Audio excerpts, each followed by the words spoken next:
what's the price on avoiding burnout? Is this hustle and grind culture really worth it? Is it worth it if I never get to see my family?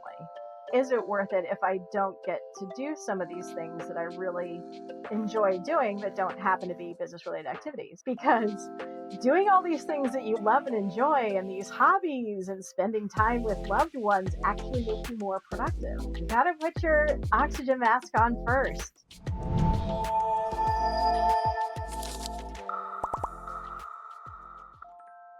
Welcome back to this season of The Climb, a journey where listening to your heart reveals your true potential.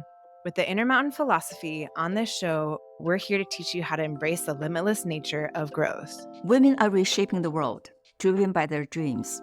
Our mission is to empower you to listen to your heart, pursue those dreams, to create a community where women like you can begin the climb to choose success together. In a world of comparisons, reconnect with why your work matters through inspiring stories of female entrepreneurs all around the world. Discover what it means to build your legacy with authenticity and face your inner challenge with confidence. Join us on this podcast as we explore how to become fearless, unleashing your true potential for you and your business. If you choose to accept, your adventure awaits. Ready to climb your inner mountain? The climb starts now.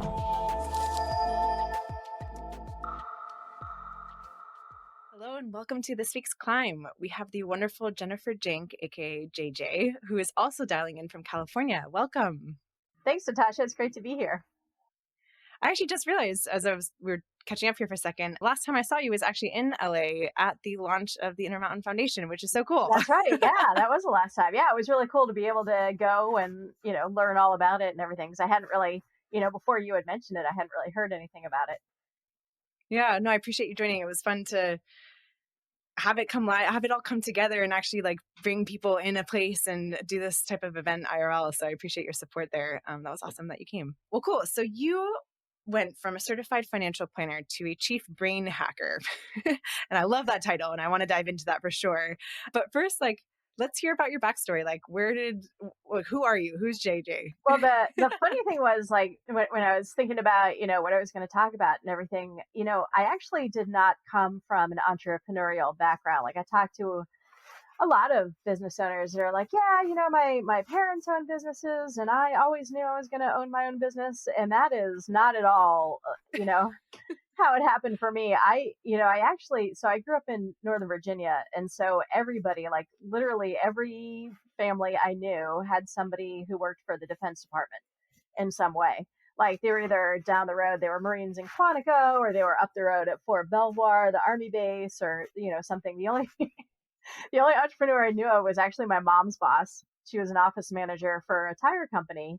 And he was like one of these, really kind of charismatic entrepreneurs who was also like on Bolivian marching powder because it was the 80s. And so that was like the only entrepreneur I knew. Wow.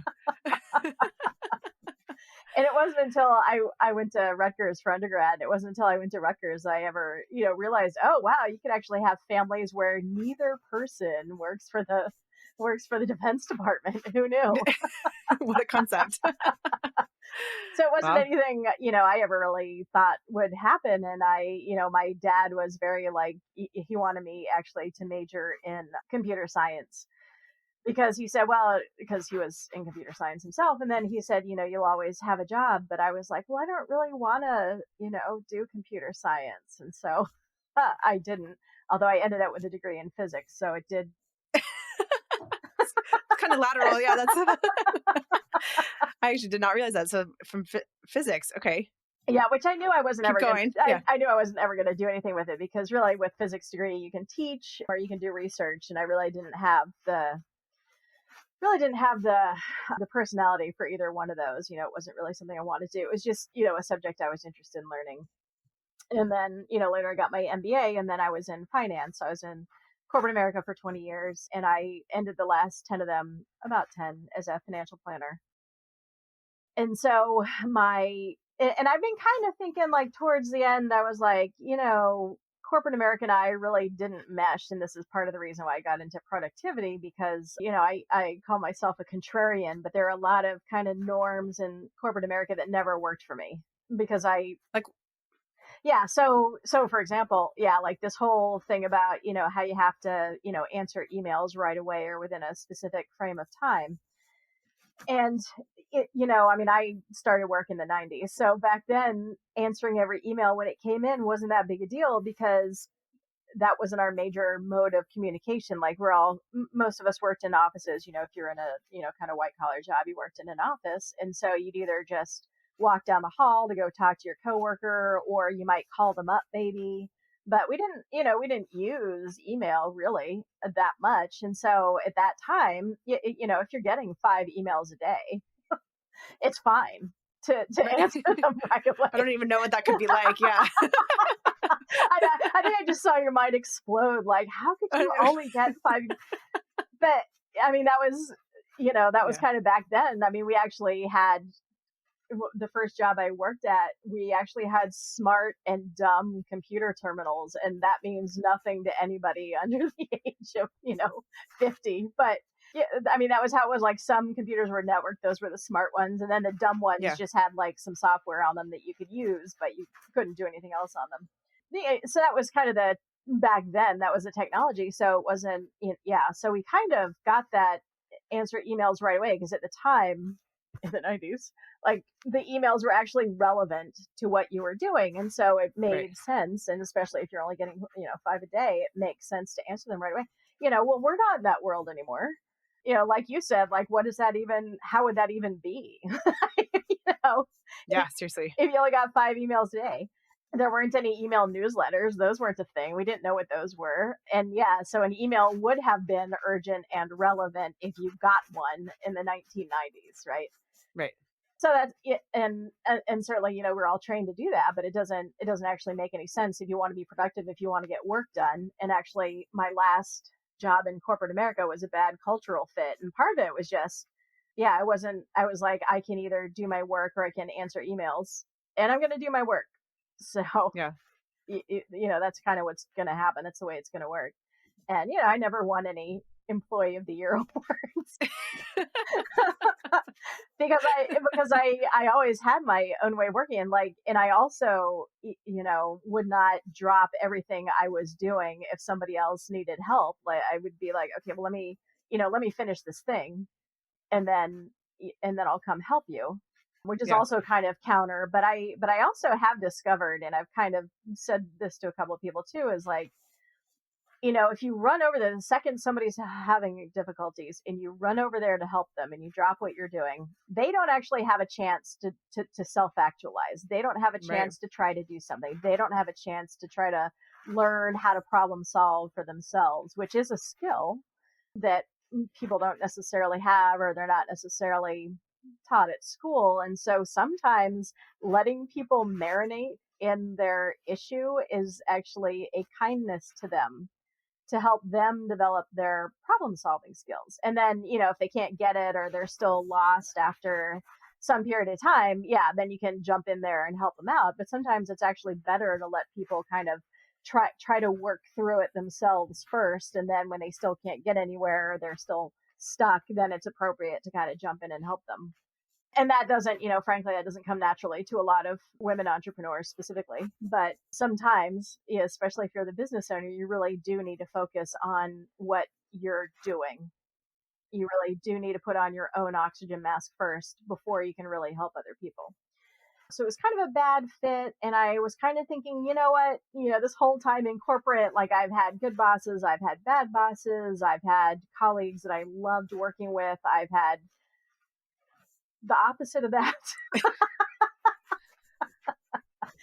And vice versa. I'm sure not everybody loved working with me. I'm not saying I'm the perfect coworker by any means. So I was kind of thinking about going out on my own. And then that kind of last job, I was really, I thought I wanted to do, I'd done a number of things in finance and in personal financial planning. I thought, well, maybe I really just want to do financial plans all the time. And that was kind of my last job. And that turned out not to be what I wanted to do. And I thought, you know what, now is the time for me I've been thinking about going out on my own. Now is the time for me to go out on my own. And so I actually when I originally started my company, I started as CDFA, which is a certified divorce financial analyst. So I had been a certified financial planner, and I went to CDFA. And towards the end of my chapter as a financial planner, I started getting into neuroscience and really trying to understand. It wasn't so much, I've kind of been saying it as I was trying to understand why people didn't do what we suggested they do when I was a financial planner. And that's not exactly true, because I knew why. For some people, investing can be very emotional, money can be very emotional, and that's what gets in the way. So really what I was trying to figure out is, is there a way that I can be better about working with people or communicating with them to kind of help them over these, I mean, I used to say, like, as a financial planner, my job wasn't to help people invest so much. It wasn't to help them do an asset allocation. You can get that stuff online.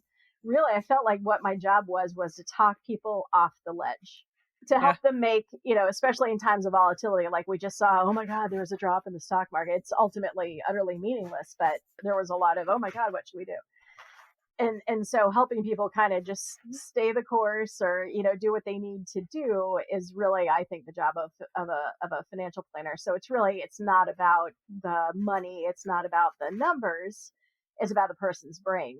And kind of the same when I got into the CDFA work. That really is not, it's about the money, but it's not about the money. Like, people have so, much emotional attachment to what's going on. And I had taken some mediation training that was interesting, and also kind of reinforced some of the stuff I've been learning about neuroscience the whole time, because we were talking about working with difficult people who are being difficult in the divorce negotiation. So imagine that. Can only imagine. Yeah.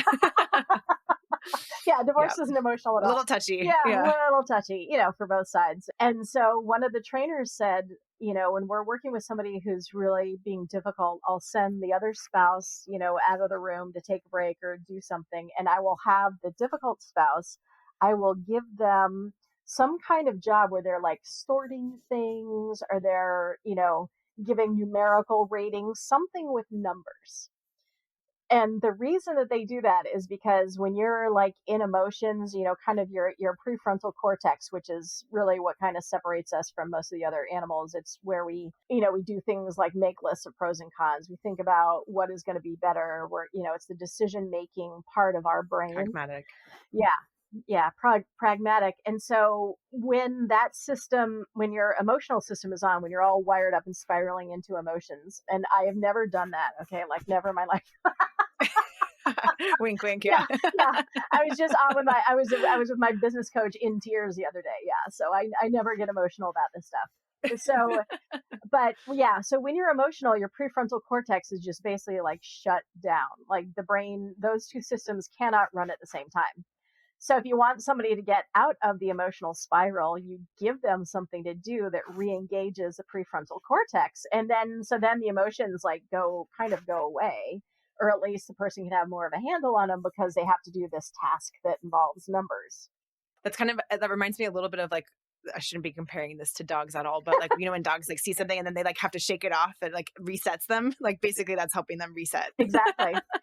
And that's actually something I was reading something about that too. Like, because it's bad for humans to have high levels of cortisol. And one of the reasons we do that is because we don't do like dogs do, like when they shake the stress off, like that allows them to kind of shake out the cortisol, like reset. Yeah. And we don't do that. And maybe we should. What is a way for us to do that? Like, how would we reset? Yeah. I mean, some of it, like, kind of just moving around, just like shaking, will kind of get some of that excess cortisol out, because it's a stress response. Stress isn't always bad. It's bad if you have it all the time. But we originally have that stress because, we're running from a tiger or something. So that's kind of like what our brain biology is about. And our brain doesn't really know that we're not getting chased by a tiger. All it knows is that we're upset, we're stressed out. So it's kind of readying us to get away from the tiger. So of course, before we'd taken over the world, right? Before our species had taken over everything, like we were still at the mercy of these other predators that are bigger, stronger, faster than us. And so running away from them would actually deplete the cortisol, because that's like a physical action. And then once we'd run away, we'd be away from the threat. And so, we'd be all copacetic and hanging out and, picking nits out of each other's hair and, allo grooming, which our primate cousins do, to kind of create those social bonds. Yeah, nice. I've got the visual here. Yes. So that had kind of like reinforced some of the stuff I was learning about the brain, about those, those two systems cannot coexist. We're either in one, the brain is shutting down the prefrontal cortex because we can't stand around and make lists about what are the pros of running away from the tiger that's about to eat us and what are the cons of running away from the tiger that's about to eat us. We're going to get eaten. And so the brain like shuts that stuff off so that we can concentrate on running away from the tiger. The problem being, of course, that very few people in the modern day world are actually running away from tigers. Right. Yeah. You never know, but yeah, yes, you never right. know. It's a somewhat low probability, I would say. Yeah. Yeah. Unless you're throwing yourself into the tiger enclosures at the zoo. Yeah. So I started doing this CDFA work, and I kind of bring it up because I'd gotten to the point I'd worked with pretty closely with some family law attorneys. At the time, I was still living in the desert in the Palm Springs, California area. I was still living in the desert. And so I had met like the family law section of the desert bar, and they'd invited me in. And I was like, here's what I do. And they're like, okay, they were working with a forensic accountant. And forensic accountants, they do a lot of really complex like asset tracing. So if you have a very complex situation, you might need a forensic accountant. But if you've just got like two kind of random people that are getting divorced, just need to figure out how do we do this equitably? Because it's not always like 50% of the money, right? So there are some other things, there's like the house or some, whatever other assets. So I was kind of like, yeah, okay, guys, I can do the easy stuff. You're still going to want your forensic accountant if you need asset tracing in these more complex cases. I'm not going to handle those, but I will do this kind of lower level stuff that a forensic accountant bills very highly for because they've done a lot of work and they, have much higher accounting skills than I do. And so you're paying for that. But the cases where you don't need that all come in. So I had started getting quite a bit of that business. And then it turned out that I didn't have a passion for it. But it was something that I kind of started because I was like, okay, I know how to do money. I've been a financial planner for years. I know how to do money. I've taken some training. I know how to do some of this kind of stuff. I can help people. They need the help. I can do it. I'm competent at it, and I'll be able to make some money. So this, sounds like a thing that I can kind of launch my business. But then when I started doing more of the work, I discovered that my heart really wasn't in it because, I've never been married, so I've never been divorced. And my parents didn't get divorced from each other. So I didn't have that in my immediate family. Understand empathy. Yeah. Yeah, right. Exactly.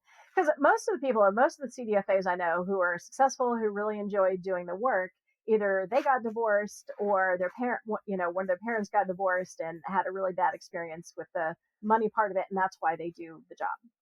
And I didn't have that. I was like, well, I'm competent at it. I can do it, but I don't really have the passion for it. Yeah. And so at that time I started doing some more ghostwriting work. So I had written some books about like project management. I'd written some books about leadership. And in the course of that, I was doing more research into neuroscience. And I discovered why I had always been super productive, because I don't do things like answer emails as they come in, because that's a very unproductive way to do it, and not finishing tasks, which is something that our brains really like to do. I hear a lot of people, and it happens to me too, if I don't do the right things that I know I need to do. But when you're waking up, especially as a business owner at like 3:00 in the morning, like, oh my God, did I do this? Oh my God, did I do that? And the brain does that because the brain wants to have tasks finished. And when you leave things unfinished, the brain's like, oh my God, I gotta keep hold of it. I gotta, keep thinking about it. So either accomplishing the tasks, breaking them into small enough chunks that you can actually get something done during the day, or writing down, what you have to finish. Both of those are kind of like completing it in the brain. So if you write things down, so you have like a to-do list for the next day or something, your brain's like, okay, that's handled. I've got it handled in some way. So I don't need to wake you up at 3:00 in the morning to ask you if you did that thing, because we got it squared away. So all of these things about, I learned about through the process of writing some of these different books. discovering why I'd always been super productive. But it wasn't until the pandemic that I actually felt like I could launch that as a business. Because, I'm not about, and there are some, to be fair, like sometimes people don't really like the word productivity because they think it means, oh, I have to do more, oh, I'm freeing up time, which means I got to cram in more work, which is not my version of productivity. So my version of productivity is really, let's accomplish the things that you need to accomplish, as a business owner during the day in fewer hours so that you do have more time outside the business to do, to spend with loved ones, to do your hobbies and activities that you've always loved to do, whatever it is, to have that life outside of your business some people, not everybody, some people also want. So that's kind of my version of productivity. But I felt like until the pandemic that it wasn't a viable business proposition, because I felt like before the pandemic, everybody was kind of perfectly fine working 12 to 14-hour days every day, and working on the weekends and not having all of this time, like, oh, I'll see my kids, to put them to bed. It's fine. I will, eat my lunch at my desk in 5 minutes. It's fine. I will, this hobby that I had that I loved as a kid and would really like to do again, but, I'm a business owner now. I don't have time for that kind of stuff, and when the pandemic came and people kind of got back in touch with, oh yeah, this hobby that I loved, or, oh yeah, my kids, maybe they drive me a little crazy, but I love spending time with them. And I want to do more than just put them to bed in the morning and send them off to school, or Right. put them to bed at night and send them off to school in the morning. I would like to spend some time with them while they're growing up. And then the question becomes, how do I do that? How do I do business stuff and have all of this time for my life outside of work? And that's really where productivity comes in. So it really wasn't until I felt like people were starting to ask, well, wait a second, is this hustle and grind culture really worth it? Is it worth it if I never get to see my family? Is it worth it if I don't get to do some of these things that I really enjoy doing that don't happen to be business related activities? And then, and this was actually when I was thinking about it, I was like, wow, it's kind of surprising because I spent all this time in finance and it was drummed into my head that there is no such thing as a free lunch. There's always, there's always a trade-off. Like, frankly, the people who put money with Bernie Madoff should have known something was wrong, because he was like, oh, I'm just going to give you like way above average returns every single year. That should have been a red flag. It does not work that way. There is no free lunch.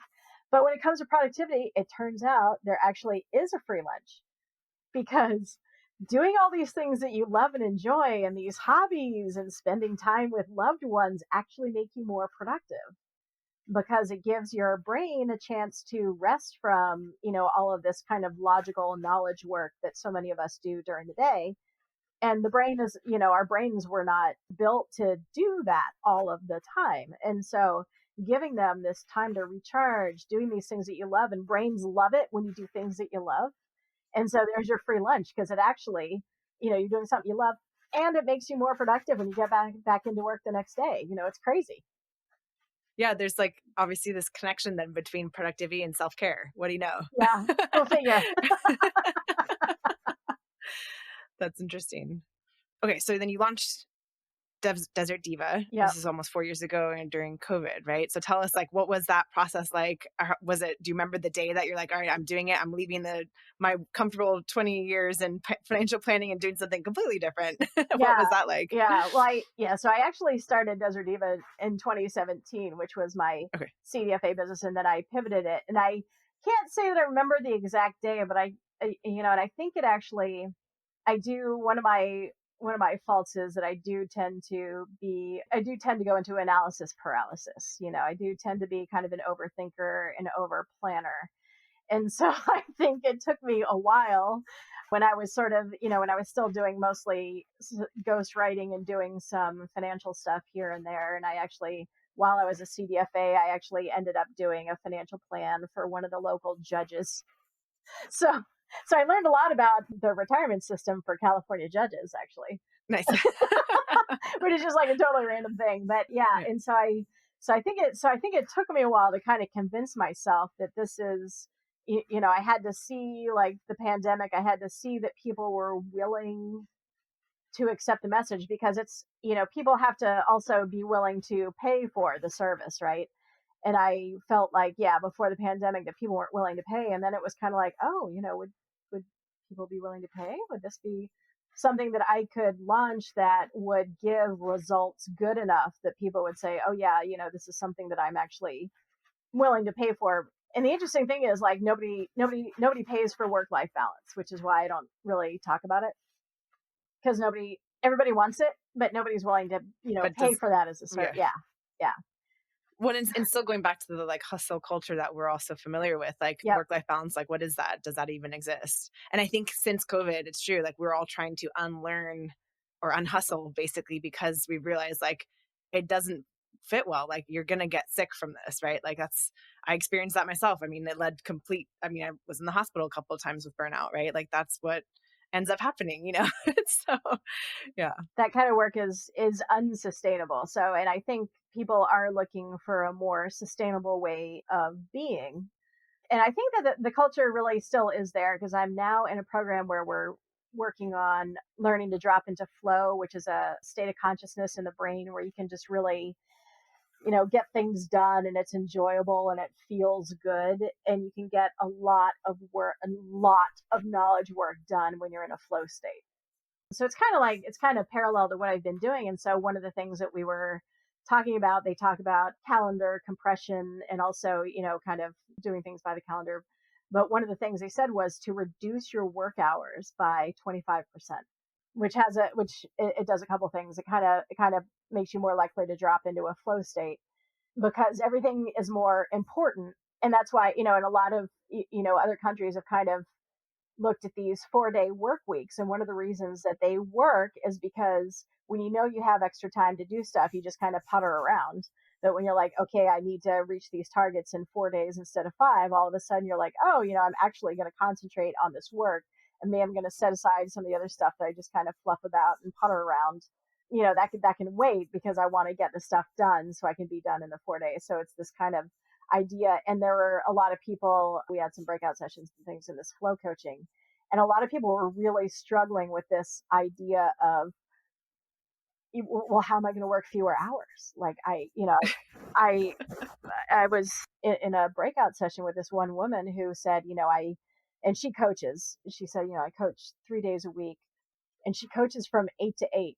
And so I was playing coach, because I consider myself a consultant. I'll get into that in a minute. But I was kind of playing coach with her, and I said, well, so right now you're working 8 to 8. So those are 12-hour days. So if you dropped by 25%, which is a recommendation that they're saying, and you just and we were kind of talking about experimentation, like a lot of people don't believe it works, right? So, okay, you don't believe it works. It's fine. Experiment, try it, see how it goes for a few weeks and notice, what's happening. And I said, even if and she's working more hours, but it's just she sees clients from 8 to 8. And I said, well, if you drop just those hours, 25%, that's 3 hours. So now you're working 9 hours. So if you want to work until 8 at night, because she's a therapist sort of coach, I guess. And so she does people after work. I said, that still means that you start at 11 in the morning and not 8 o'clock in the morning. And she was like, 9 hours instead of 12 hours. Yeah, that's still a lot. And I was like, yeah, it is.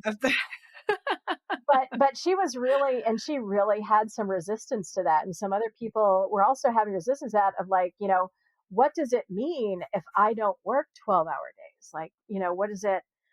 Because again, it's that kind of culture, that kind of contrarian culture of, well, you're supposed to be a hard worker, so you should be working 10, 12-hour days, because, if you're not, you're just slacking off. And it's like, no, very few people are really working for 12 hours, right? There's a lot of, other things that are going on, other stuff, which is fine. But you could also just compress your work time into fewer hours, but really get the work done, get those tasks accomplished, which is what I, kind of help people with is, what really are priorities? Because when you squeeze down your day, you really have to think about what do I really need to get done? Like, what are the things that are going to move my business forward? And I can't do a list of 24 of them, because that's not doable in a day. And so if I have Right. these larger goals, I need to chunk them into smaller little bits. And so I can do these 3 bits in a day with everything I've got going on. I can do these 3 bits. So let me do those 3 bits. But that means that those 3 bits have to be they have to have an impact. Like they really have to move things forward. It can't just be, oh, I'm going to reply to an email. Right. Yeah. Interesting. So, okay, we spoke a couple months ago and you gave me some advice. I'm pretty sure it was you. It took me months to like finally accept and do. Um, but comes to calendar and and prioritizing a little bit, but also putting blocks on my Oh, yeah. calendar. And then I was telling you how I did that, but I didn't respect those blocks. And then you said to me that I need to treat them as if they're client calls. Would I not respect a client call? And I was like, no, of course not. I would do it. So finally, it's been 2 weeks that I have blocks with the specific tasks that I'm supposed to do in those blocks, right? And I'm actually respecting them. I'm keeping those Oh, as good. my blocks where I'm getting work done now. So I don't have this endless list of 24 tasks that just keep growing and growing and I never get anything done. So I guess my question to you is, our audience, it's a lot of female entrepreneurs who are busy mompreneurs who, multi-passionate, have multiple businesses, all the things. Like what sort of advice would you give to those who are trying to be more productive? Obviously, like time blocking is one of them, maybe decreasing your day by 25%. Like what other suggestions, like pretty good quick fixes, let's say, but that like take time. Like obviously, again, it took me months to finally do what I was Right. supposed to do. So Well, yeah, and that's resistance, and it is kind of countercultural, right? Because as you say, with women entrepreneurs, especially, like we're taught to put everything else ahead of us. So you're like, well, of course, everything else goes before my work because I'm a woman entrepreneur. So of course, yeah. And it really, and I used to tell people this all the time when I was a financial planner. And this is also advice I would give to entrepreneurs, especially women entrepreneurs. You got to put your oxygen mask on first. yeah, You really do. When I was a financial planner, because I'd have couples coming in, they're like, well, should we be saving for our retirement, but we want to put our kid in college? And, and again, it's kind of we have to be realistic, right? Our time on this planet is finite. We right. don't have all of the hours to do all of the things, which is where priorities come in. But also, like, your kid is younger and your kid can, work a little bit, your kid can get some loans. They can go to community college for a couple of years and then transfer to a 4-year, because the degree will come from the 4-year college. There are a lot of ways to do that. But retirement, nobody's going to give you a loan for retirement. And most of us don't have pensions. Social Security is not meant to be your whole income. So really your retirement comes first. And Yeah, that's hard, especially I think for women, because they're like, no, I have to do everything for the children. It's like, well, okay, do you want your child to have to support you because you didn't save enough money for retirement? Everybody's like, no, I don't want that. Nope, don't want it. I don't want it. So you have to put your own oxygen mask on first. And that goes for female entrepreneurs too, because you do, especially when you're the one running the business, right? Whether you have somebody to delegate tasks to, or you automate some of these repetitive things, like you as a business owner, you have to focus on the things that only you as a business owner can do. And you have to block out that time and, treat it as your most important client. Because I think I might have mentioned to you that, you kind of are your most important client. yeah, If you're not doing the things that move your business forward, nobody else is going to do them. And you have to take care of your own work first and then, help the other people as appropriate. And sometimes there's going to be, you're going to have to get your people trained. You don't necessarily have to do all the training depending on what it is. A lot of that can be delegated or done online. You shouldn't be training your people how to use Excel. right. That's what, there are LinkedIn courses, there are free Excel courses, all of these things. So really making sure that you're putting on your oxygen mask first. And also, you had mentioned self-care, I think, kind of towards the beginning. And so many women entrepreneurs, especially, just see self-care as a luxury. And I feel like it's something that dudes do automatically. They don't call it self-care, but they're like, I'm taking time off to go, golf. I'm leaving my wife alone at home with the 5 kids in the morning because I need my run. Like they just kind of, do that. And more women need to do that, frankly. Like that's something that we can take out of their playbook is, yeah, no, I need this time. spouse, you need to stay home with the 5 kids during this time because I am doing my exercise, which I need, Right. yeah. There, Yeah. I mean, there are things that self-care, people think of it as a luxury. It isn't. It is a requirement. You need to move your butt. You need to get your sleep. You need to take breaks when you need to take breaks. You need to eat. All of these things are requirements to run a successful business. And because they're not, money generating activities, or just like, oh no, I'm going to blow them off, but it's actually your body and your brain need you to do these things. So I call it recharging because everybody kind of gets recharging, and even everybody understands your computer needs to be recharged, your phone needs to be recharged. Again, not money making activities, but things are absolutely necessary if you want to be successful. Well, but like you were saying earlier, though, technically it is money making activity because if you don't get it, then you're going to make less money because your brain's not ready for it. It's not recharged. So I would say it is. That's true. I guess they're not billable hours, but yes. They're not billable hours, yes. Yeah. But that's actually going what is it? Like value-based pricing, right? Like it's hard to quantify some of the work you're doing by the number of hours you're working because it's not quantifiable, right? But that's the same sort of thing with self-care. Like it's hard to put a price on like what that actually corresponds to, but you are making more money because you're taking care of yourself. And that's something, women, we do a really bad job of. Yeah, I mean, you were mentioning about burnout, and it's kind of like, what's the price on avoiding burnout? Yeah, right. Seriously. Well, speaking of self-care, though, this is the question I love asking all my guests. What is a self-care routine that you've incorporated into your day-to-day routine that's just completely non-negotiable you have to do? So I actually have a wind down routine, which may sound a little crazy, but when I was in my 20s, I did have an issue with insomnia. And so I found that this wind down routine really helps. So I do not allow screens. I will stop using screens probably 3 hours before I go to bed. It's recommended to avoid it like an hour at least. Yeah. Because the screens, stuff. So I have this whole wind down where, like, I play classical music and I do puzzles. And actually, even when I go to hotels, I like bring my puzzle book along with me so that I can do puzzles even when I'm at the hotel. Yeah, because I just need that time to kind of wind down. No screens, some classical music, so I don't get stuck on, like a verse repeating in my head that then I'll lie awake because I can't get the song out of my head. Mm-hmm.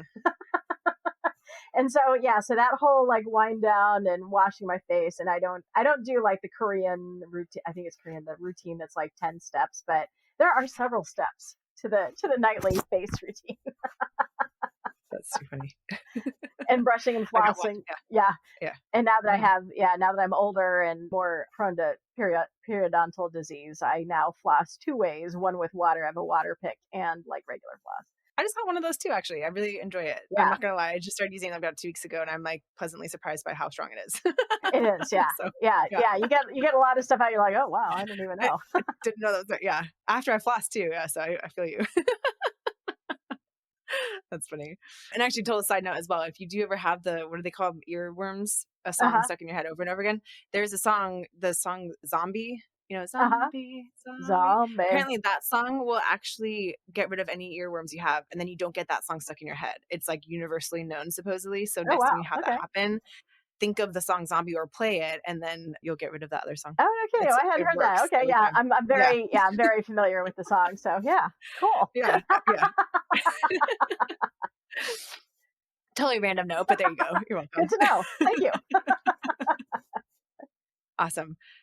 Was that your self-care? So you got the wind down. That's it. That's important because like it is too easy at the end of the night. And this happened to me 2 nights ago where I was going to bed and then I forgot something on my list. And so I like had to actually go ahead and like write it down, which I didn't realize like how important that is to write it down and not just think about it, right? Like it does impact like how it actually will end up getting done, Oh yeah, absolutely.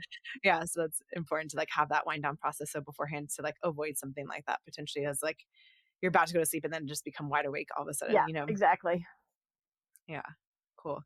Well, this has been so much fun speaking with you. I've learned so much and I follow your posts, of course, on LinkedIn as well. And it's been fun to get your tidbits here and there. So I appreciate you and thank you for joining. What is the best way to get in contact with you?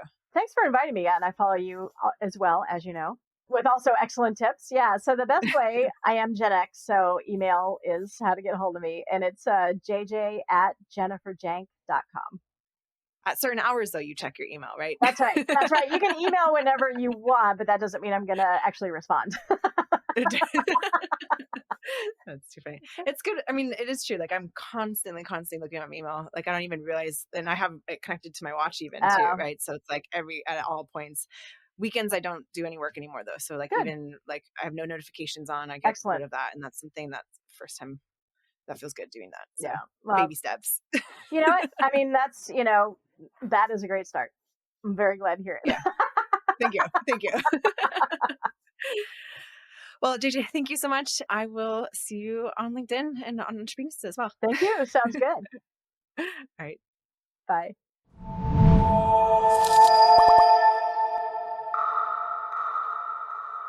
Thank you for joining us on this episode of The Climb. Not ready for your journey to end? Make sure to join our online community and subscribe to our YouTube channel to discover your true spirit, strength, and potential today. Details in the show notes below. Need a guide for your journey? Check out our founder, Diane Wong's new book, The Inner Mountain. Until next time, remember, you are an experiment. Focus on your own path and continue to climb your inner mountain. Thank you.